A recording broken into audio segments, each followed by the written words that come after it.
سلام، امیدوارم حال همتون خوب باشه و روز خوب و خوشی داشته باشین.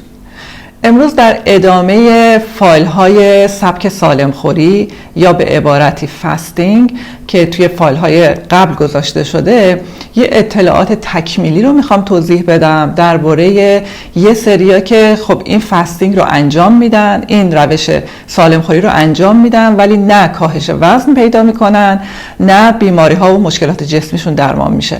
یه سری از اشتباهاتی رو خیلی ها مرتکب میشن که اون اشتباهات رو میخوام اینجا توی این فایل باز کنم تا ببینید که اگر شما هم یکی یا چند تا از این اشتباهات رو دارید انجام میدید اونها رو اصلاح بکنید تا اون سبک سالم خوری روی شما تأثیر مثبت‌تری داشته باشه. بعضی از غذاها مثل مواد مخدر عمل میکنن تو بدن ما، یعنی یه جوری ما رو معتاد خودشون کردن که نمیتونیم از نخوردن اونها سرباز بزنیم، نمیتونیم دل بکنیم از نخوردن اونها. ممکنه مثلا 3 روز، 4 روز، 1 هفته، 2 هفته حتی انجامش بدیم ولی باز تحت یه شرایطی توی موقعیتی قرار میگیریم که دوباره کشیده میشیم به سمت خوردن اونها و بعد این احساس نارضایتی تو ما ایجاد میشه که چرا دوباره خوردم. ببینید 2 نوع گرسنگی داریم. یه نوع گرسنگی که تو زمانش ما خیلی بی انرژی و بی حال میشیم و تو این زمان اجتناب ناپذیره، حتما باید یه ماده غذایی خورده بشه. ولی گرسنگی نوع دوم گرسنگی هستش که شما ممکنه معدت خالی باشه، تا چند ساعت هم غذا نخورده باشی ولی هنوز سرحالی، هنوز پر انرژی هستی و اگر احساس گرسنگی در شما ایجاد میشه این یه گرسنگی کاذبه و به خاطر عوامل خارجی هستش که تو شما ایجاد میشه، در حالی که شما واقعا گرسنت نیست، سرحال و پر انرژی هم هستی. در این گرسنگی نوع دوم مغز و بدن در بهترین زمان کارکرد خودشون قرار دارن، یعنی به جای اینکه تمرکز کنن روی هضم و جذب غذای داخل بدن، تمرکزشون رو خودشونه، تمرکزشون روی بازسازی بدنه، روی اصلاح سلول‌های تخریب شده است. هر سلول از بدن ما طوری طراحی شده که اگر ما تا چند روز هم، تا 2-3 روز هم غذا نخوریم بدن ما پر از انرژی و خودش سلامتی خودش رو ایجاد میکنه. یعنی این نیست که ما با غذا خوردن سلامتی به بدنمون میدیم. بدن ما سلامت هست، ما باید تغذیه مناسب بهش بدیم در زمان مناسب، وگرنه بدن ما خودش میتونه سلامتی خودش رو تأمین بکنه و از ذخایر انرژیش استفاده بکنه. در واقع غذا مثل سوخت ماشین برای بدن ما. وقتی که ما به ماشین سوخت میزنیم تحت شرایطی که ماشین رو قرار میدیم اون سوخت استفاده میشه. اگر ما با سرعت کمتری رانندگی بکنیم سوخت کمتری مصرف میشه و مسیر طولانی تری رو میتونیم ادامه بدیم. بدن ما هم همینطور.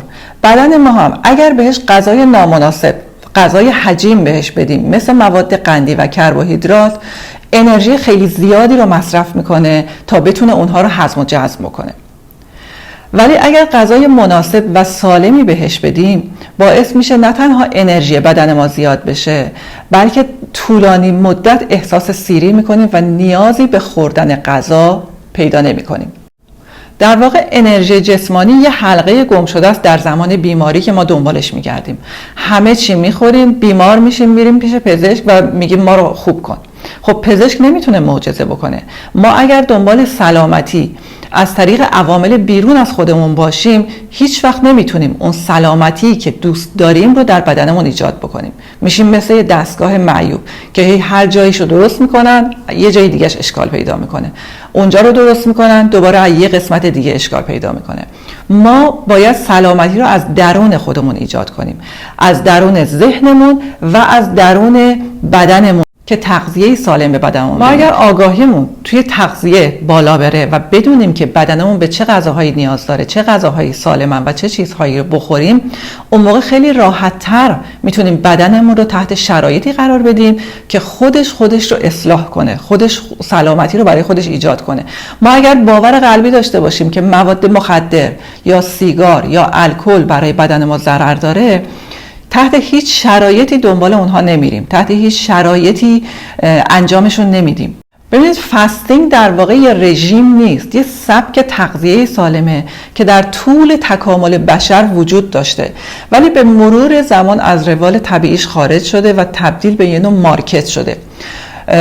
فاستینگ در واقع همون روزه است که از هزاران سال توی بین همه ادیان، مسلمانان، یهودیان، مسیحیان وجود داشته و وجود داره، حالا به شکل‌های مختلف.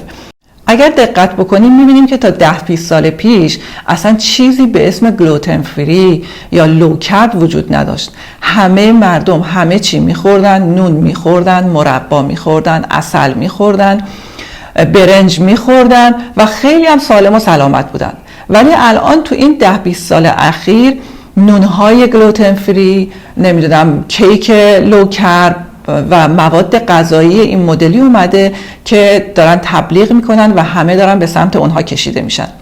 مشکل از اون ماده غذایی نیست، مشکل از فعالیت کم و باورهای اشتباهی که ما داریم. ببینید یه زمانی میان میگن که فاستینگ خوبه، باعث میشه گرفتگی و عروق ایجاد نشه، باعث میشه جلوی سکته قلبی گرفته بشه، باعث میشه که سلامتی بدن بیشتر بشه و الان میبینیم که تو شبکه‌های اجتماعی پر شده که میگن که فاستینگ باعث سکته قلبی میشه که همه هم راجبش فایل درست کردن، ولی اصلا همچین چیزی نیست.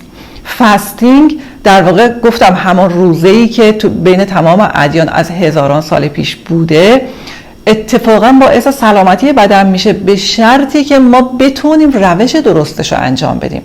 چون یه سری فاستینگ رو انجام میدن ولی یه کارهای اشتباهی رو میکنن بر اساس باورهای اشتباهی که بهشون داده شده و نه تنها نتیجه مثبت نمیگیرن از این فاستینگ بلکه نتیجه منفی هم میگیرن و بعد میگن نه فاستینگ خوب نیست، فاستینگ باعث سکته قلبی میشه، فاستینگ این مشکلات ایجاد میکنه یا فاستینگ رو من جواب نمیده. حالا اینجا 7 تا از اون اشتباهاتی رو که خیلیا توی رژیم فاستینگشون دارن انجام میدن و برعکس براشون عمل میکنن رو براتون توضیح بدم، باز بکنم تا اگر شما هم یکی یا چند تا از این اشتباهات رو دارید انجام میدید متوجه بشید و اصلاحش بکنید. یکی از اون 7 اشتباه توجه نکردن به نقل قول‌های مختلف درباره فاستینگ. یعنی اینکه هر کسی درباره فاستینگ یه جوری توضیح میده و یه فاستینگ رو میگن خوبه و یه فاستینگ دیگر رو میگن خوب نیست و ضد و نقیض‌های زیادی دربارش وجود داره و ما نباید توجه کنیم به این نقل قول‌ها. یعنی اشتباهی که خود من حدود 4-5 سال پیش انجام میدادم این بود که فاستینگ رو شروع میکردم، یه سری مواد غذایی رو تعیین میکردم میخوردم، بعد توی شبکه‌های اجتماعی میدیدم که یکی اومده گفته این ماده غذایی این ضرر رو داره، این مشکل رو ایجاد میکنه یا باعث گرفتگی عروق میشه، خب اونو میذاشتم کنار، اونی که تو اون فایل شنیده بودم اونو میخوردم. یا مثلا یکی دیگه راجع به فاستینگ یه جور دیگه ای گفته بود، انقدر عوض کردم این فاستینگو بعد اصلا خودم هم نفهمیدم که واقعا چی رو باید بخورم چی رو نباید بخورم. اومدم یه فاستینگی رو برای خودم ایجاد کردم و شروع کردم به انجام دادنش.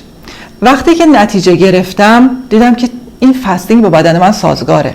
به خاطر همون میگم که شما هم اصلا به این ضد و نقیضا توجه نکنید، یه فاستینگی رو، یه سبک تغذیه‌ای رو برای خودتون ایجاد بکنید که اون مواد غذایی با بدن شما سازگار باشه. مثلا خود من وقتی که لبنیات میخورم، لبنیات با بدن من اصلا سازگار نیست، باعث التهاب تو بدن من میشه، باعث میشه جوش بزنم و خیلی مشکلات دیگه برای من ایجاد میکنه. ولی مثلا خیلی ها هستن که لبنیات میخورن باهاش اوکی هم و اصلا مشکلی هم ندارن. شما هم بهتره که یه فاستینگی رو، اونی که خودتون دوست دارید و نمیگم مثلا اونی که من میگم درسته یا کسی دیگه میگه اشتباهه، نه، یه فاستینگی رو بر اساس شرایط جسمانی خودتون انتخاب کنید و اونو انجام بدید. اگر نتیجه خوبی توی 1 ماه ازش گرفتید که درداتون کمتر شد، کمکاری تیروئیدتون بهتر شد، التهابات بدنتون بهتر شد، خب یعنی اینکه اون به بدن شما میسازه دیگه، همونو ادامه بدید. دومین اشتباه ما اینه که ما تو وعده غذایی که زمان خوردنی زیاد میخوریم. خیلی ها فکر میکنن که این هم باز یکی از همون اشتباهاتی بود که اون تو شروع سبک تغذیه من این کارو میکردم. یعنی خیلی ها فکر میکنن که الان که مثلا من روزی 2 وعده میخوام غذا بخورم یا 1 وعده میخوام بخورم، الان که زمان خوردنمه بیام تا اونجایی که میتونم بخورم، هر چی دوست دارم بیام بخورم که فول بشم، به خاطر اینکه میخوام تا چندین ساعت مثلا غذا نخورم، گرسنه نشم. این میشه مثل همون مثال ماه رمضان ما سر افطار که میشینیم اول با خرما و زولبیا بامیه و نون و مربا و چای شیرین شروع میکنیم و فکر میکنیم که الان داریم به بدنمون انرژی میدیم، داریم به بدنمون کمک میکنیم، در حالی که بدترین کار رو داریم میکنیم. شما وقتی که به بدنت پروتئین، ویتامین، فیبر و چربی مناسب بدی، همون پروتئین و چربی باعث میشه که شما ساعتهای طولانی گرسنت نشه، اصلا احساس سیری بکنی. مثل کله پاچه‌ای که شما میخوری، صبح کله پاچه میخوری تا شب اصلا احساس گرسنگی نمیکنی. وقتی غذای سالم بخوری همین حالت رو تو بدن شما ایجاد میکنه، نیاز نیست تو وعده غذاییتون خیلی زیاد غذا بخورید. اشتباه سوم که چند نفرم توی کامنت ها اشاره کرده بودن، اینکه همه چی بخور کم بخور. اینم یکی از بدترین اشتباهاتیه که میشه توی فاستینگ، توی سبک تغذیه انجام داد. کم بخورش خوبه ولی همه چی بخورش اشتباه ترین باوره. شما اگر همه چی بخوای بخوری، یعنی مواد قندی بخوری، کربوهیدرات بخوری و بعدش هم ولی کم بخوری، بعدش هم سالم باشی، نه. درسته تو زمانهای گذشته، تو زمانهای پدر بزرگهای ما همه چی میخوردن، کم هم میخوردن چون میان وعده‌ای نداشتن، صبحانه نهار شام میخوردن، همین 3 وعده بود ولی همه چی هم میخوردن، سالم هم بودن. ولی اونا فعالیت جسمی زیادی داشتن، صبح تا غروب، تا دم غروب خورشید در حال کار و فعالیت بودن. ولی الان رو نمیتونیم مقایسه کنیم با اون موقع. انگار که مثل این ضرب المثل که بیایم بگیم که خواهی نشوی رسوا همرنگ جماعت شو. اینم یه باور اشتباهیه که تو ذهن ما جایگزین شده در طول نسل‌ها و اگر ما میخوایم بچه‌هایی رو پرورش بدیم که هم از نظر جسمی سالم باشن، هم از نظر ذهنی سالم باشن، نه تنها باید این باورهای اشتباه رو به صورت عملی توی بچه‌هامون اصلاح بکنیم، بلکه از لحاظ سبک تغذیه هم بچه‌هامون رو به سمتی هدایت بکنیم که سبک تغذیه سالمی رو تو بدنشون ایجاد بکنن، یعنی عادت بکنن به اون سبک تغذیه. یکی از اشتباهات بزرگ دیگه‌ای که ممکنه به شما پیشنهاد بشه یا ممکنه خودتون انجام بدید، چیت دی یا وعده تقلبه. اگر میخواید سبک تغذیه سالمی رو داشته باشید و ادامش بدید، به هیچ وجه نباید چیت دی یا وعده تقلب داشته باشید. این وعده تقلب یه شوکی به بدن شما وارد میکنه که باعث میشه بدن شما عادت نکنه به اون سبک تغذیه سالم. چرا؟ برای اینکه وقتی که همونطور که تو فایل‌های قبل گفتم، بدن ما یه دستگاه فوق‌العاده هوشمند و حرفه‌ایه که خیلی قشنگ میتونه خودش رو تنظیم بکنه. وقتی که شما شروع میکنی به رژیم فاستینگ یا همون سالم خوری، ممکنه مثلا هفته اول، هفته دوم ببینی که شما داری غذای سالم میخوری، مثلا روزی 2 وعده هم میخوری، هیچ غذای اشتباهی هم به بدنت نمیدی، ولی نه وزنت کم شده، نه سلامت‌تر شدی، هیچ تغییر مثبتی تو بدن خودت نمیبینی. به خاطر همون هوشمند بودن بدن ما فکر میکنه که الان انگار که توی حالت خشکسالی و قحطی قرار گرفته و باید چربی بیشتری رو توی خودش ذخیره بکنه. به خاطر همون خیلی مقاومت میکنه توی سوزوندن چربی های بدن و شما رو طوری تحت فشار قرار میده که بیاید دوباره همون سبک تغذیه قبل رو انجام بدید و نمیذاره شما عادت بکنی به سبک تغذیه سالم. ولی وقتی شما چیت دی نداشته باشی، خب برای ما هم همینطور بود.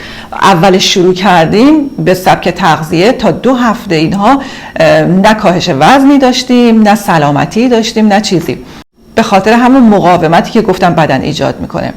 ولی وقتی که ادامه دادیم، متعهدانه ادامه میدی، بدن بالاخره کم میاره. یعنی نمیتونه گرسنه بمونه که در طول 2 هفته مجبور میشه از اون چربی های ذخیره شده بدن در اطراف کبد و در اطراف شکم و پهلوها استفاده بکنه، اون چربی ها رو تجزیه بکنه برای هضم و جذب و انرژی بدن. اشکال بعدی یا اشکال پنجم که خیلی ها انجام میدن اینه که آب زیاد نمیخورن. نوشیدن آب زیاد خیلی مهمه. یعنی شما وقتی که 1 وعده 2 وعده یا حتی 3 وعده در روز داری غذا میخوری، حتما باید آب زیادی به بدنت برسه، به خاطر اینکه اون آب باعث میشه الکترولیز بدن شما به خوبی انجام بشه. یعنی بدن شما برای انجام الکترولیز نیاز به آب داره و اون آب خب به خاطر عرق کردن، به خاطر فعالیت روزانه از بدن خارج میشه و شما هی باید جایگزین بکنید، هی باید آب بیشتری بنوشید. نوشیدن آب زیاد در طول دوره فستینگ خیلی لازمه و حتما آب زیاد بنوشید.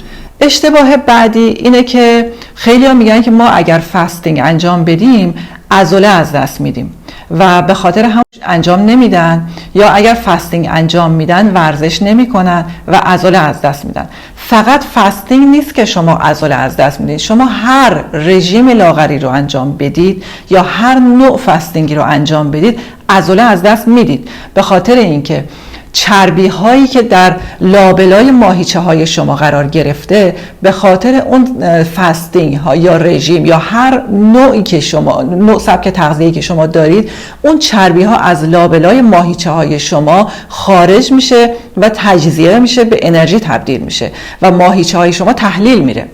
شما حتما باید ورزش بکنید در طول دوره فستینگ.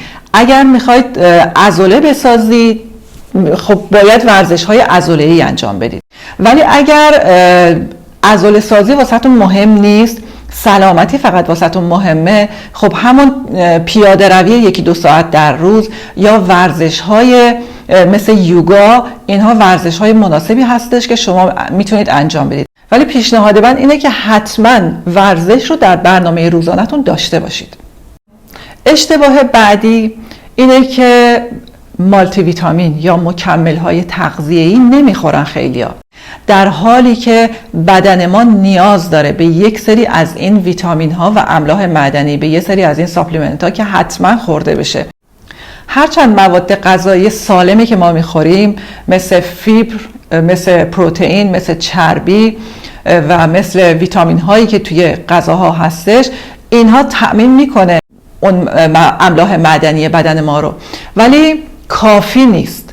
ما حتما باید از این ساپلیمنت ها هم در کنار مواد غذایی که میخوریم حتما استفاده بکنیم. تنوع خیلی زیادی هم داره که حالا من اینجا بخوام اگر براتون نام ببرم و تنوعش رو بگم فایل خیلی طولانی میشه و انشالله در یه ویدئوی دیگه من درباره مکمل های تغذیه‌ای، ویتامین ها و مواد معدنی که در طول روز باید استفاده بکنیم خانم ها و آقایان بیشتر توضیح میدم تا بهتر بفهمیم که چجوری اینها رو استفاده بکنیم، چه زمانی استفاده بکنیم، از کدوم ها بیشتر استفاده بکنیم تا بدن سالم تری داشته باشیم. امیدوارم همیشه سالم و تندرست باشید. روز و شبتون خوش.